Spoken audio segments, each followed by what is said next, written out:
¿Qué tal? Buenas tardes, buenos días, buenas noches. Bienvenidos a una nueva entrega de Calamares a la Romana. Eh, Estamos aquí reunidos para traeros un tema que seguro que os va a encantar. Hoy vamos a inaugurar una nueva sección dentro del mismo programa. No cambiaremos de nombre, será Calamares a la Romana, pero vamos a hablar de las batallas de las legiones de Roma. ¿Qué tal, Calamar? ¿Cómo estás? Pensaba que no me ibas a presentar. Te has emocionado tanto con el tema este de la decimosegunda atronadora digo, se me va a olvidar y va a empezar a presentar. Sí, sí, batallas de las legiones de Roma. Cogeremos algunas especiales, algunas famosas y otras menos famosas como esta, y tiraremos para adelante, ¿no?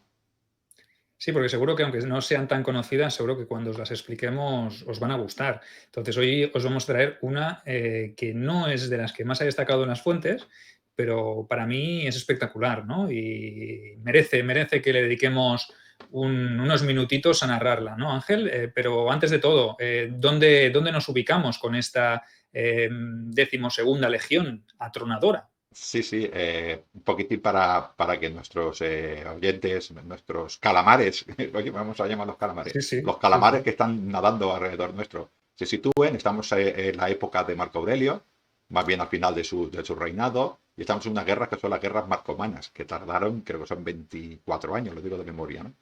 Esto además coincide, estamos hablando de unas guerras que duran mucho tiempo, con lo cual tiene mucho desgaste, ¿no? Esto además coincide con la peste antonina, con la peste esta una de las primeras pestes, la más importante, ¿no? Era la peste antonina, la enfermedad de Galeno, y con lo cual las tropas romanas habían sufrido mucho, estaban diezmadas, ya no tanto por los marcomanos, que también, sino por la enfermedad, una enfermedad bastante importante que se llevó, dicen las fuentes, que hasta 2.000 personas diarias en Roma. Con lo cual Roma, el ejército romano estaba cogiendo recursos de todas partes, ¿no? Como es este caso. Con lo cual, vamos a situarnos aquí. Estamos en el año 174. Los marcomanos, suevos, cuados, sármatas, incluso roxolanos, están aliados con los marcomanos y son los que están atacando a Roma. Y tenemos allí al emperador intentando solucionar esto. Esta es la situación: tropas diezmadas, peste, y ahora nos vamos a enfrentar al enemigo. Complicadísima la situación, ¿no? Años convulsos. Hablamos sobre todo en su día del tema este, del final del periodo o de la era de oro, ¿no? Para el paso a la edad del hierro, ¿no? Que es el tema este del paso de Marco Aurelio a Cómodo y cómo el imperio ya empieza a caer en los momentos más críticos, en esa crisis, los primeros atisbos de crisis. Lo podréis encontrar en este vídeo que os dejamos aquí arriba, que es el dedicado al ocaso de Roma, los primeros síntomas de la crisis del Imperio Romano que hicimos con Carlos de Miguel. Situación crítica, caótica, años de guerra, años de peste, años de miseria, años de crisis global y, claro, las legiones diezmadas que nos encontramos, una frontera constantemente atacada por estas confederaciones de tribus germanas y el propio emperador se tiene que desplazar allí porque ya está solo, ¿no? Porque el que trajo la peste antonina de Oriente, que fue su socio de gobierno, ha pasado mejor vida. Entonces, Sí, sí, Lucio Vero, el pobrecito, después de hacer una buena campaña en la parte A, pues nos trajo esta enfermedad y, al parecer, todas las fuentes dicen que se la llevó la peste antonina, e incluso algunas fuentes también dicen que al Marco Aurelio, unos pocos años después, también se lo llevará. Tanto es así que el emperador no tenía tropas, que la Fulminata, la decimosegunda, tenía la base en la Capadocia, y tenía tan poca Capadocia, estamos hablando en la frontera esta de Oriente, ¿no? En la actual Turquía. Y esta legión pues la mandó a esta zona de Panonia, esta zona del Danubio, cerca del Rin, pero estamos hablando del Danubio, que es esta zona de los marcomanos, y esta legión fue la que pidió ya ayuda, porque ya le quedaba poco. Piensa, Sergio, que se llevó los pretorianos, se llevó los vigiles, ya no tenía nada, se llevó todo lo de Roma también. Quiero decir que estaba bastante apurado. Y esta legión se la llevó el emperador, y fue, se enteró que los marcomanos estaban en movimiento, y fue él, en este caso eran los cuados, eran unos aliados de los marcomanos, no son los marcomanos directamente, y él cruzó el Danubio y fue a por ellos en una larga columna, como siempre hacen las legiones, y ahí pues tenemos un problema, ¿no? claro, porque la presión es tal que se tiene que desplazar con lo que tiene, ¿no? Son guerras o batallas a lo largo de toda la frontera, de un limes muy extenso evidentemente no puedes descuidar tampoco las fronteras del Rin, desgaste de tropas, escasez, y lo que hace es que incluso en esta época tuvo que convocar, movilizar legiones, alguna legión reclutada a toda pastilla y con esclavos, ¿no? Porque no había hombres ni había recursos humanos para generar legiones regulares ni de auxiliares, sino que la presión era tal por todos los flancos que se vio obligado Marco Aurelio a tener que acudir en persona y arrastrar a esta duodécima o decimosegunda fulminata y traerla desde las lejanas fronteras de la Capadocia y ponerse en marcha para reprimir esta revuelta de los cuados, ¿no? Que los cuados en este momento eran muchos. Que este es el problema, ¿no? Que se encontró Marco Aurelio, que él llevaba una legión y sus auxiliares, que no creo que se fueran demasiados. Sí, sí. Y además, se encontró Sergio. Claro. Sí. Claro. Además, la única ventaja que tenían los cuadros en sí era su gran número y el conocimiento del terreno. Porque en cuanto a táctica y en cuanto a equipamiento, en cuanto a panoplia, Dion Casio, te lo puedes creer o no, porque ya sabemos lo que pasa con las fuentes, ¿no, Sergio? Dice que los cuadros iban con unas frameas, con unas lanzas bastante cortas, no eran muy largas, eran unas lanzas cortas que se utilizaban tanto para la lucha a corto como para lanzarlas, ¿no? Que tenían una punta muy aguda, tipo piramidal, o sea, era una que pinchaban mucho, ¿no? Pero bueno, esa era su arma básica. Pocos de ellos tenían espada, pocos de ellos tenían cotas de malla, algunos iban solo con petos. La mayoría, dice Dion Casio, que iban desnudos y que llevaban unos escudos de madera, simplemente escudos de madera multicolor, o sea que había mucha policromía, ¿no? En todos los escudos, así que no había una uniformidad, supongo que sería por tribus o por clanes, y con eso se encontraron los romanos. Claro, técnicamente eran superiores, pero el número de los técnicamente los militares romanos tenían una táctica mejor, lórica inventata, el escudo imperial, ¿no? Pero el número era muy grande y además, como hemos dicho, se ve que la batalla empieza cuando el mismo emperador, estamos hablando del mismo emperador, con sus pretorianos, porque si iba el emperador iban algún pretoriano, y su guardia personal a caballo, ¿no? Los singularis, estos avanzan en una larga columna y en ese momento, estamos hablando a primeras horas del día, que ya empieza a salir el sol, es cuando empiezan los cuadros a atacarlos. Estamos hablando, pues recordaros que hace mucho sol y empiezan a atacarlos a los romanos y los pillan totalmente descuidados. ¿Qué pasa, Sergio, cuando a los romanos les atacan descuidados y temen que pueden perder al emperador o temen que pueden perder al águila, que es peor todavía que el emperador?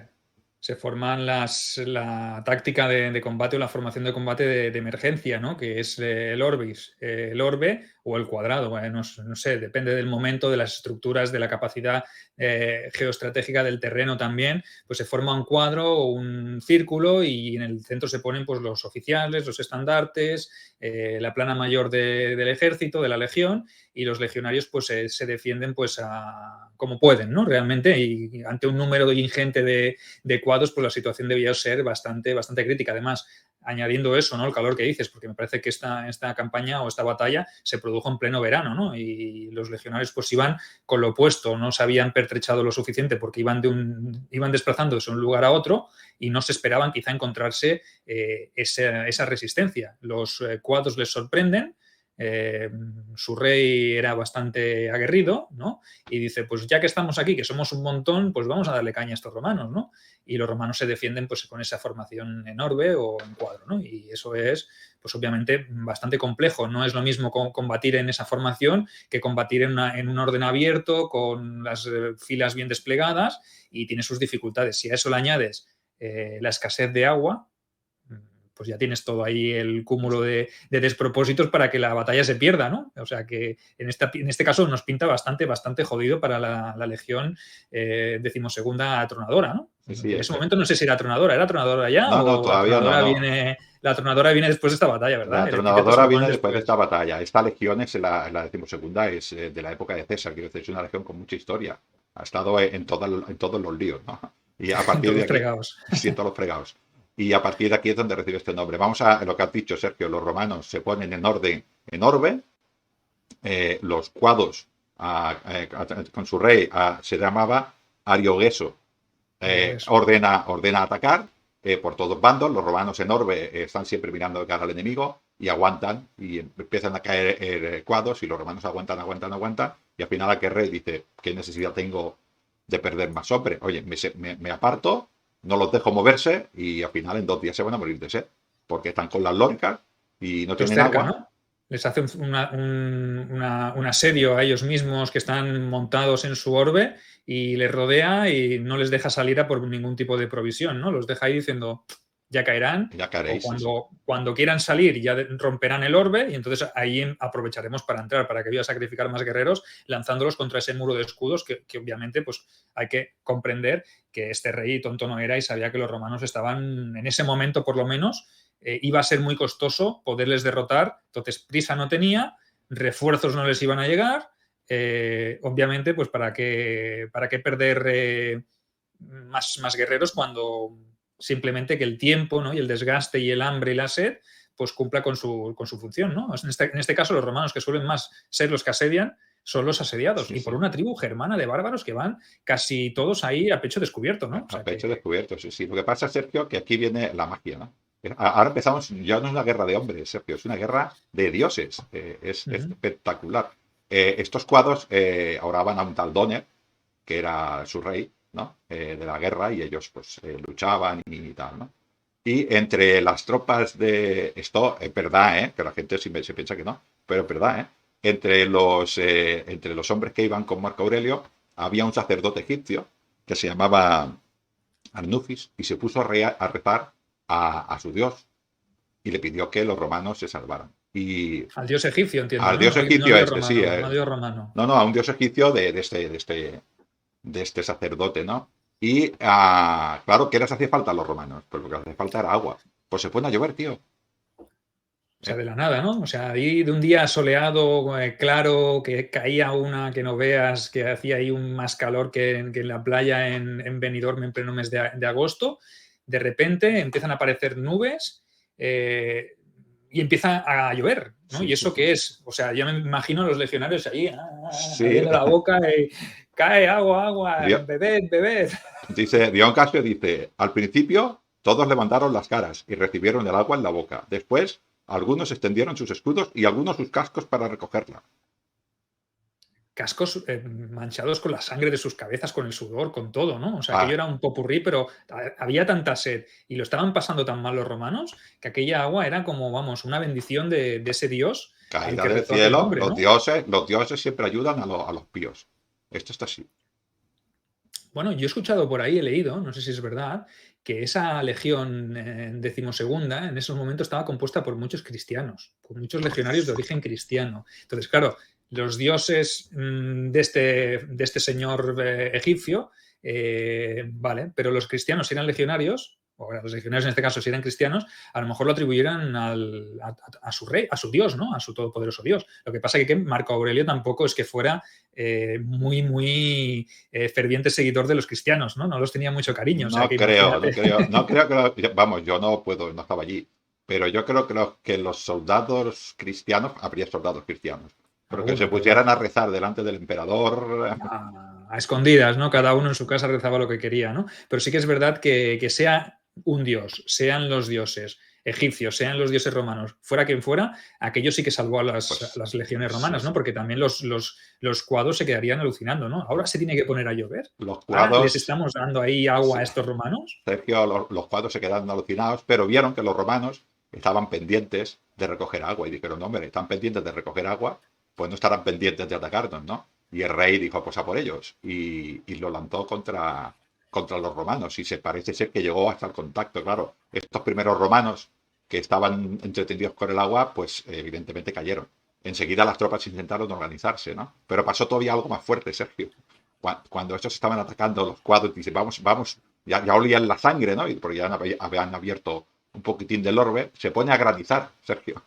A granizar, tío. Y claro, los romanos como pedrotes de granizo, o sea, Dion Casio dice también que como proyectiles de onda, ¿no? Que era lo que caía, o sea, que imagínate, ahí encima los romanos con sus cascos y sus lóricas segmentadas. Y sus escudos imperiales. ahí no lo notarían casi, ¿no? Apenas no lo notarían, pero claro, los cuadros que iban ahí en plan bárbaro germano, a pecho descubierto, qué valiente que soy yo, que no necesito una armadura, que no tengo ni casco ni tengo nada, pues aquello, al caer esos chuzos de punta, pues me imagino que también les harían bastante daño y les obligarían a replegarse, ¿no? Pues sí, estos cuadros no se lo creían todavía, y mientras caía todo ese granizo, claro, ellos tenían unos pequeños escudos de madera, los romanos, como dices tú, sus cascos, nosotros que nos ponemos la lórica, Sergio, nuestros cascos, hay que darle fuerte a la lórica para que te haga daño, con nuestro superbali debajo acolchado. Los escudos los pueden levantar y ponérselos en la cabeza, con lo cual iban bien protegidos, y a los otros les empieza a caer granizo y dice, pues nos vamos a refugiar en el bosque, debajo de los árboles estaremos protegidos del granizo, ¿no? Y dices tú, bueno, pues un stand-by. Pero es que todavía, Sergio, pasa algo peor. Es que Sí, los es que dioses... me lo imagino ya, porque claro, si a la legión se le llama atronadora, nos falta algo esencial en toda buena tormenta que se precie. Si primero llueve, luego cae granizo, el siguiente paso para que te llamen atronadora y para que la épica salga y sea incluso más potente, son esos rayos y esos truenos, una tormenta eléctrica perfecta, ¿no? Creo que es lo que viene ahora. Sí, ahora viene una tormenta. El poeta Claudiano, que era la fuente que te referías antes, nos dice lo siguiente. Dice, las lanzas se encendieron, fundidas por el rayo, y las espadas desaparecieron de repente en una nube de humo. Aquí un guerrero cuado se desplomó bajo el casco, destruido por el fuego. Allí un jinete quedó templando sobre sus humeantes lomos de su caballo de batalla. O sea que está cayendo rayos sobre los árboles donde se han refugiado los cuadros. O sea, para que veas, me estoy muriendo de sed, llueve para que pueda beber, vienen a por mí, cae granizo, se refugian en los bosques y le caen rayos. Esto solo puede ser obra de los dioses.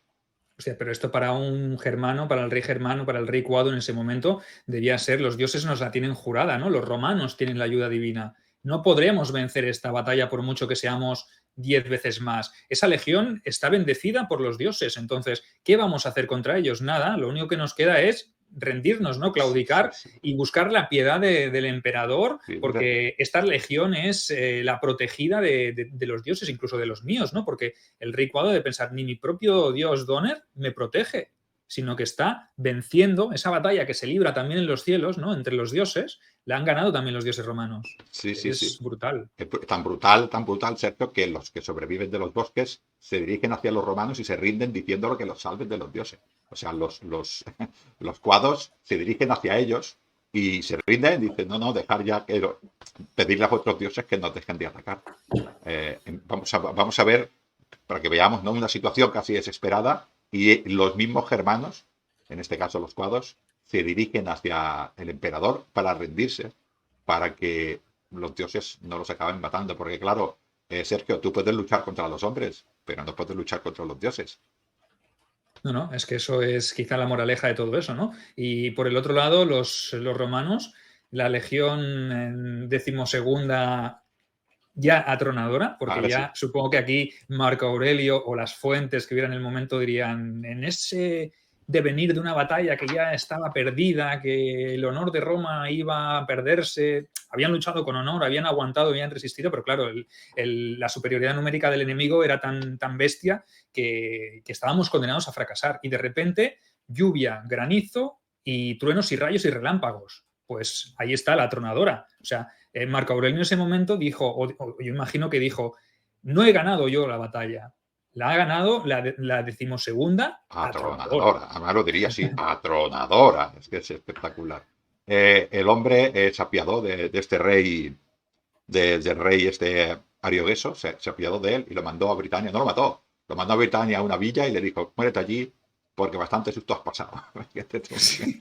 Se pasó toda la vida el rey mirando al cielo, y cada vez que había un trueno o una tormenta eléctrica le daba un síncope, ¿no? El pobre hombre, le venía a la mente esa decimosegunda atronadora, ¿no? Vaya primera batalla que hemos narrado aquí, vaya espectáculo para inaugurar esta sección de las batallas de las legiones de Roma.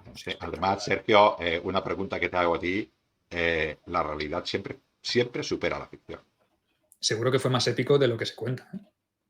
Tú imagínate vivirlo allí, los propios legionarios que estaban allí, verse de aquella guisa en un momento que lo tenían todo perdido, y de repente todo, por medio de la naturaleza o del poder divino, de lo que le quieras llamar, vencen, ven cómo sus enemigos son destruidos y claudican ante ellos, ¿no? Y se rinden. O sea, tiene que ser una escena que cuando estos legionarios se jubilaran y llegaran a sus casas y explicaran esa historia, no se la creería nadie, ¿no? No se la Es creería. imposible. Es tan bestia que los legionarios, claro, agradecidos al emperador, lo nombraron imperator, a Marco Aurelio, si eso lo tenía que hacer el Senado, ¿no?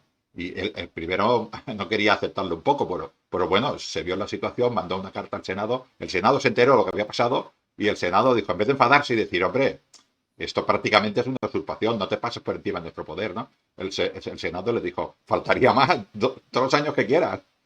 Es increíble.